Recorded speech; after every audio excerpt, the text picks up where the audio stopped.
Baik, selamat berjumpa kembali dengan materi kita yaitu desain multimedia interaktif.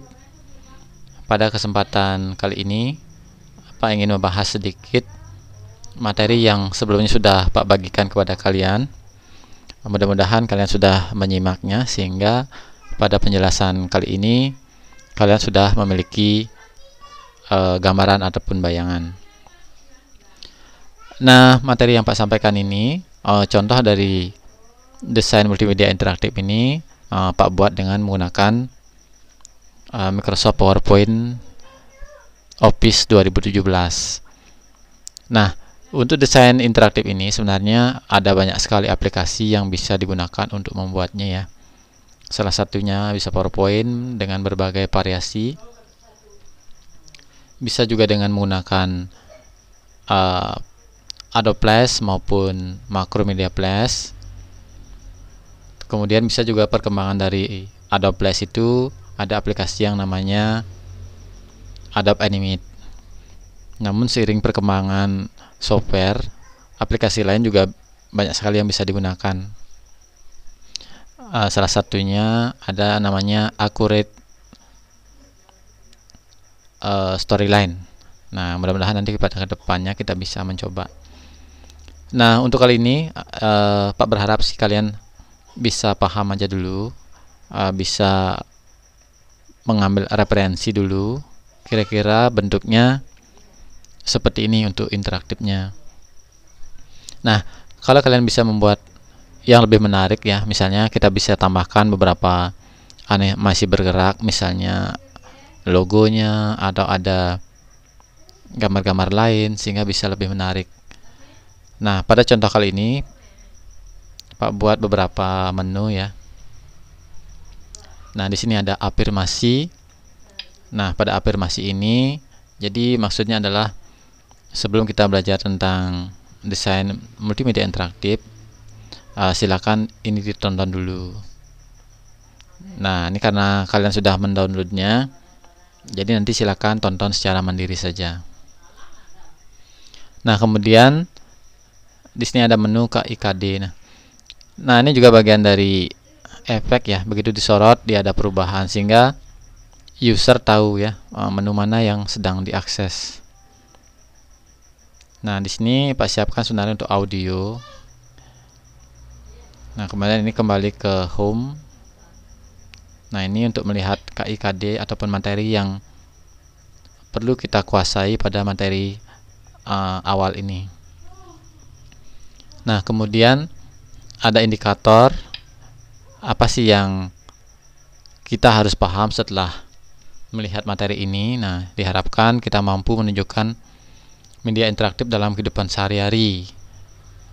Nah, mungkin kalau kita lihat TV, nonton TV, kemudian melihat iklan-iklan di internet, nah kebanyakan sekarang sudah interaktif. Begitu juga permainan anak-anak, misalnya mengenal huruf, mengenal angka, itu juga sangat menarik ya, itu bagian dari media interaktif.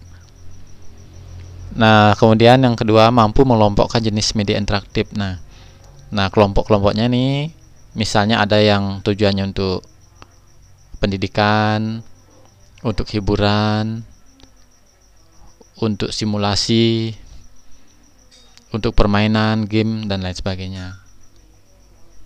Kemudian juga di sini Anda bisa mendeskripsikan manfaatnya. Nah, karena tadi untuk berbagai pengelompok tujuan itu ya berarti kan dia bisa bermanfaat di bidang pendidikan, bisa bermanfaat di bidang periklanan dan lain sebagainya. Nah, kemudian mampu menggunakan tool media interaktif. Nah, maksudnya di sini adalah selain menguasai menu-menu yang ada, kemudian diharapkan kita bisa menggunakan tools atau aplikasi apa sih yang dipakai. Misalnya kita menggunakan PowerPoint, ya diharapkan kita bisa menggunakan tool dari PowerPoint itu.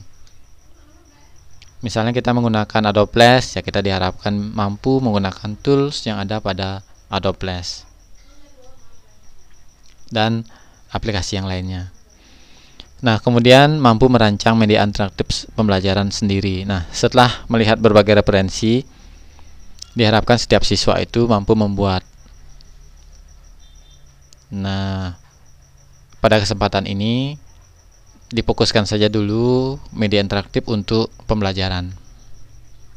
Nah, seperti Pak sampaikan minggu lalu, temanya bisa bebas ya, pelajaran apa saja yang kalian rasa ingin kalian buatkan media interaktifnya. Nah, kemudian materi. Nah, ini ada beberapa slide. Nah, nanti kalian bisa buat juga. Di sini ada menu next ataupun preview ya. Nah, konsep media interaktif. Nah, pertama definisi atau pengertian, kemudian manfaat media interaktif, kemudian tools dan penggunaannya. Nah, karena tools ini nanti di sesi berikutnya atau kalian bisa mandiri mencari cara-cara pembuatannya. Jadi kita sambil lalu saja untuk toolsnya, atau setelah kita sepakati ya untuk pertemuan awal kita menggunakan tools apa dulu. Nah, sehingga kita bisa punya acuan ya untuk tools apa untuk tahap periode awal ini gitu. Nah, definisi ya tinggal next ya. Nah, di sini kalian pasti sudah tahu semua ya, multimedia ya artinya dari multi dan media. Multi berarti banyak, media itu unsur-unsur apa sih yang masuk dalam multimedia tersebut. Nah, seperti ada teks, ada grafik, gambar, foto, audio, animasi, dan lain sebagainya yang terintegrasi, jadi dia menyatu. Nah, kemudian dalam kaitannya dengan desain multimedia interaktif, multimedia terbagi menjadi dua, yaitu ada yang linier dan ada yang interaktif. Nah, baik. Nah, kalau nanti ditinjau multimedia berdasarkan media penyampaiannya lain lagi ya. Media penyampaiannya bisa offline atau online.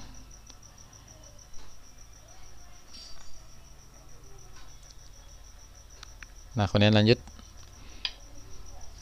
Nah, ini yang linier ya. Yang linier maksudnya berarti dia segaris ya. Jadi dia tidak bisa lompat-lompat ya. Jadi dia harus ngurut ya. Misalnya setelah slide 1 dia harus ke slide 2, ke slide 3, slide 4 dan selanjutnya. Jadi dia jalan begitu saja. Jadi lanjut. Contohnya seperti kita menonton TV. Jadi dia jalan aja terus. Seperti kita nonton film, ya jalan aja terus. Seperti majalah ya, dia ngurut. Nah, itu juga koran.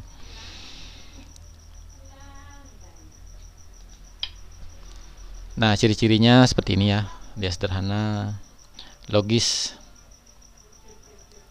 Biasanya dipakai untuk produk-produk yang kecil.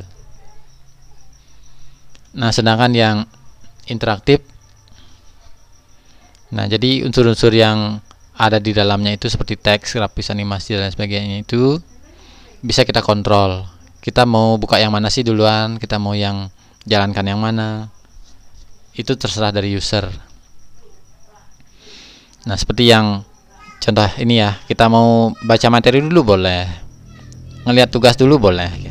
Jadi tidak harus urut dari awal gitu. Jadi interaktif. Kita setiap saat mau kembali ke home, mau mengaktifkan suara juga boleh. Nah, itu maksudnya. Nah, untuk slide berikutnya silakan kalian baca-baca lagi ya. Nah, untuk media interaktif terbagi menjadi dua. Maksudnya ini adalah dari cara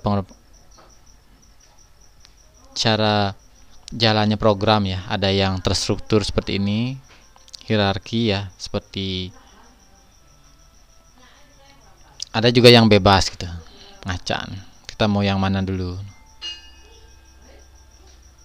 Nah, seperti ini misalnya dari awal kita mau yang menu KIKD dulu boleh. Kemudian lihat isi-isinya. Atau interaktif yang model bebas dari mana saja boleh. Nah, seperti ini juga bebas ya, menu apa aja boleh. Hanya saja di sini setelah materi ini ya muncul lagi, kita tinggal next ya, itu maksudnya seperti ini ya, next.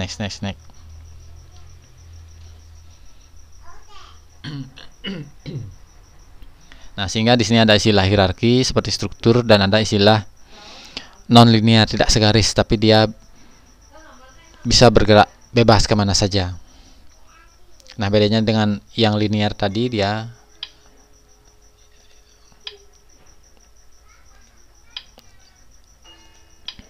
yang linear ya segaris.